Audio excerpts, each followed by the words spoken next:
हिंदू धर्म की 10 सबसे शक्तिशाली देवियां। दोस्तों वैसे तो हमारे पुराणों में कई ऐसी देवियों के बारे में बताया गया है जिन्होंने अपनी शक्ति और तप के बल पर असुरों और राक्षस को मुंह तोड़ जवाब दिया है। लेकिन आज हम आपको ऐसी 10 देवियों के बारे में बताएंगे जिनकी पूजा आराधना करने मात्र से व्यक्ति के सारे दुख, दर्द, मुसीबतें दूर भाग जाते हैं। सबसे पहले बात करते हैं राधा रानी की। देवी राधा रानी का नाम हमेशा भगवान श्री कृष्ण के साथ लिया जाता है।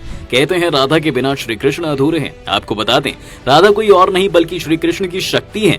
इतना ही नहीं, राधा वो शक्ति है जिन्हें भगवान कृष्ण खुद पूजते हैं। राधा रानी और कृष्ण जी का एक दूसरे के लिए निस्वार्थ प्रेम और भक्ति की वजह दोनों का नाम तीनों लोक में श्रद्धा भाव के साथ लिया जाता है। श्री राधा रानी को प्रेम का प्रतीक माना गया है। पुराणों की माने तो सारे वेदों का सार सिर्फ राधा रानी ही है। जो व्यक्ति इस नाम को जपता रहता है उसे बैकुंठ धाम की प्राप्ति होती है। दूसरी है कामधेनु गाय। समुद्र मंथन के समय गाय के रूप में कामधेनु की उत्पत्ति हुई थी। पुराणों की माने तो कामधेनु सभी गायों की माता है। ये कोई और नहीं बल्कि खूबियों की देवी है। इतना ही नहीं, कामधेनु माता के शरीर का हर एक हिस्सा एक प्रतीक के रूप में महत्व रखता है। जैसे उसके 4 पैर हमारे 4 वेदों को दर्शाते हैं, उनके सींगों को देवताओं का प्रतीक माना गया है और उसके कुबड़ को हिमालय का समान कहा गया है। गाय का दूध माधव और उससे बनने वाली चीजें मानव जीवन को पोषित करने के लिए काम करती हैं। इसलिए हमारे हिंदू धर्म में गाय को धरती की माता भी कहा जाता है। जो मनुष्य सच्चे मन से कामधेनु गाय की पूजा करता है वह उनकी सारी इच्छाएं पूरी करती हैं।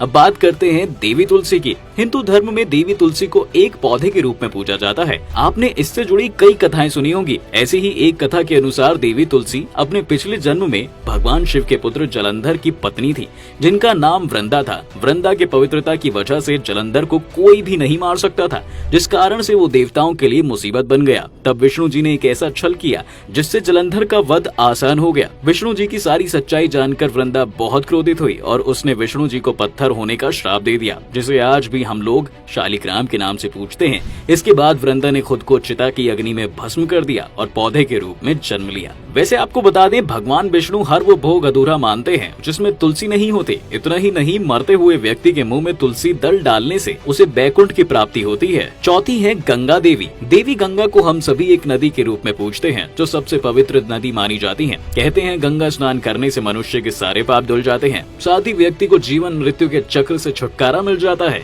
देवी गंगा पर्वतराज हिमालय और हिमवान की बेटी है। पुराणों के अनुसार गंगा इकलौती ऐसी नदी है जो स्वर्ग, पृथ्वी और पाताल तीनों लोकों में बहती है। इसलिए इसे संस्कृत भाषा में त्रिपथका कहा जाता है। 5वीं है सीता माता। दोस्तों, देवी सीता माता का जन्म धरती से हुआ था, लेकिन इनका भरण पोषण मिथिला नरेश राजा जनक के यहाँ हुआ था। देवी सीता पूरी स्त्री जाति के लिए एक ऐसा उदाहरण है जिनसे बहुत कुछ सीखा जा सकता है। वो सारी स्त्रियों के लिए शक्ति और सदाचार का प्रतीक है। अगला नाम है देवी पार्वती। देवी पार्वती ने भी पर्वतराज हिमालय के यहाँ ही जन्म लिया था और देवी गंगा इनकी बहन है। देवी पार्वती भगवान शिव की शक्ति है और ये दोनों एक दूसरे के बिना अधूरे माने जाते हैं। इतना ही नहीं, जो कुंवारी लड़कियां अपना मनपसंद वर पाना चाहती हैं, उनको देवी पार्वती की पूजा जरूर करनी चाहिए। 7वीं देवी है दुर्गा देवी। जब सभी देवता महिषासुर के अत्याचारों से परेशान हो गए थे, तब उसके वध के लिए देवी दुर्गा की उत्पत्ति की गई थी। सारे ब्रह्मांड में माँ दुर्गा स्त्री शक्ति का प्रतीक मानी जाती हैं। उनका ये रूप इस बात को दर्शाता है कि कभी किसी स्त्री को कमजोर और असहाय नहीं समझना चाहिए।